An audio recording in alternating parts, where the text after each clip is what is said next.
Heidi Ho, Stampers, Deb Valder here, Stampin' Up! Demonstrator, and I'm here to show you another awesome little card. This is going to be with a stamp set that I absolutely love. It's called You Plus Me, and I'm also coordinating it with some of the stacked paper. It's a paper stack, and in the paper stack it has, it's called Stacked with Love, and it has these gorgeous, gorgeous background papers to it. This one I happen to use, it's black and white. One whole side of this is black and white, and the other side is just kind of a mix of colors.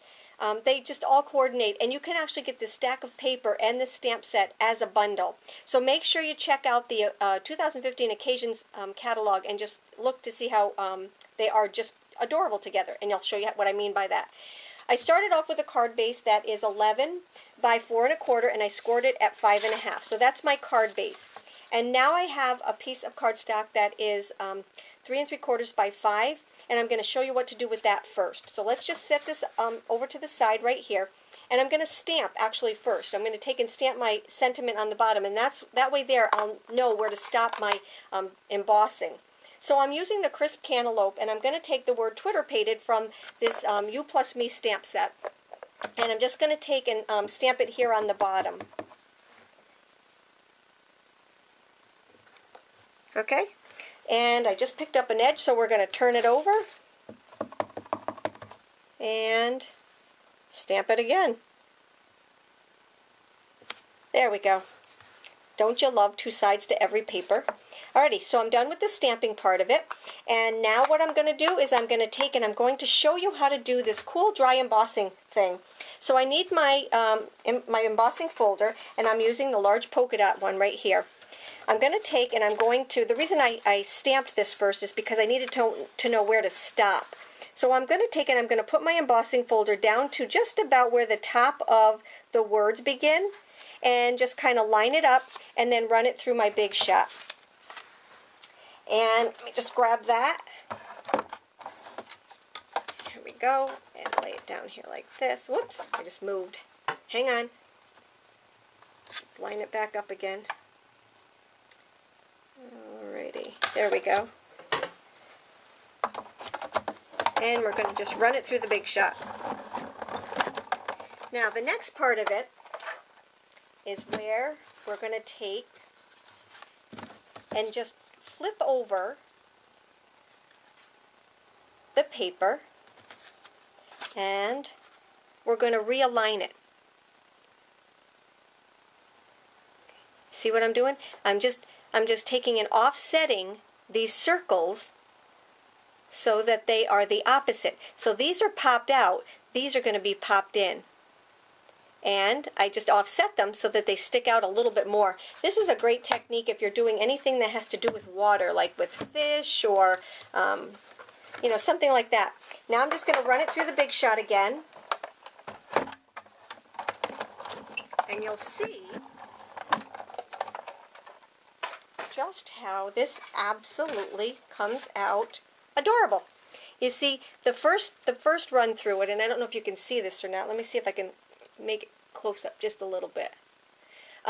The first run through, they were popped up. The second run through, because I flipped them over, they're popped in. So now I have the circles that are overlapping each other, and it just kind of gives it that bokeh look.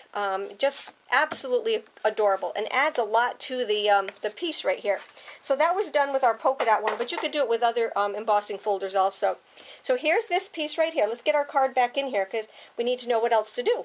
So the next thing I'm going to do is I'm going to add my ribbon, and that is the coordinating crisp Cantaloupe large baker's twine. And what I did for this was I just wrapped it around 2 times, and on the back of it I just, let's get this so we're not going to waste a whole lot. Alright, so we have these 2 pieces right here. We're going to take and put some adhesive. Don't worry about that, that was my mistake. And that's what's so good about having 2 sides to every single. There we go. Alright, let's get this little guy started right here.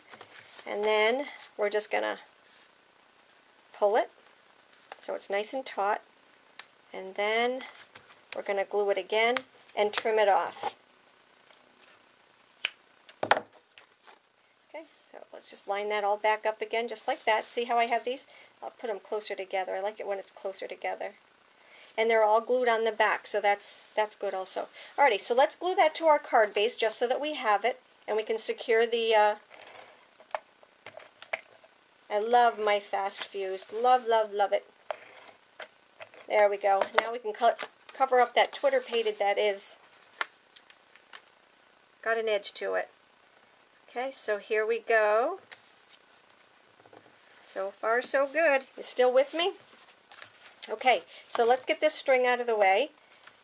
Now we're going to work on our hearts. This heart right here, I couldn't take from my background paper because that is my card. So what I did was I just got a piece of scrap paper out, and this was a pretty big piece of scrap paper, but I took a scrap piece of paper and I just punched out one of my hearts.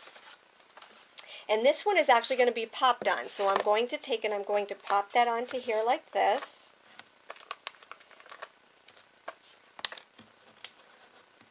And add that to my card right here in the middle. Okay, now we need a smaller heart, and this is with my designer paper again. It's from that paper stack. It's called Stacked with Love, and it's absolutely gorgeous. I'm going to take and add our fast fuse to that. And the last thing that we have to do is the most cutest of it all. It is absolutely adorable, and that is our new bow punch. Our bow punch is, you have to punch 2 of each one of them. When you punch it, you have to punch 2 sets. Okay, so what I'm going to do is I'm going to punch these. There's 1. And let's go 2. Alright, there are 2 of our punches, and now what I like to do when I do my bows, I like to take these 2 pieces right here and just curl them before you go with your bone folder, because it's just a lot easier for it to come together. So I have two bow pieces, and now I need my mini glue dots. That's what I hold mine together with. So I'm going to take my mini glue dots. I'm going to take one of these, put one little glue dot on there, and one little glue dot right there. Now we're going to take and put these 2 together, just like that. And we're going to put these 2 together, just like that. See how it made the bow pieces right here? And now we need to put these 2 together, so I'm just going to add a mini glue dot right here. And put those 2 together right there in the middle with a mini glue dot. And the next thing I like to do is to put mini glue dot here and here. Add that to the back so it's perfectly even with the bow. Alright, it just lines up with all of these here, and it lines up perfectly with the bow right here. And then you're going to do the same thing with this one. Put a mini glue dot, and if you don't have mini glue dots, these are found in our catalog, but if you don't have these, you can use your fast fuse or your adhesive, you know, your multi-purpose adhesive, whatever glue you like the best. Okay, we're almost done. Now, we need to put the center on. That would be this piece right here, and I do like to bone fold that also just to help it go around the curves. And then I put a mini glue dot on both sides, one right there and then one right there. And we're just going to wrap this around. So this is the back. We're going to start on the back and just wrap it right around the front. Okay, here we go, right around the front and over to the back, and that makes everything just come together. You see how cute that is? And then you can just fluff it. And then what I'll do is I'll take and put a mini glue dot. You see I don't even touch the glue dots. There's one right there, and then there's one right there, and that is going to get added to the middle, just like this. Now this card is going to be one of the cards that we're going to do in my brand new stamp class of the month. This is going to be part of my January 2015 Stamp of the Month class. So hop on over there and I'll give you all the details. I'm pretty excited about it. It's going to be brand new to me, so I hope you'll take advantage of it. You get all of the ingredients. All you have to do is to stamp it and put it together. You'll get the stamp set included and some paper. So hop on over. I'll give you the instructions on my blog. If you have any questions, just let me know. I hope you enjoyed my post today. Take care and have a great day.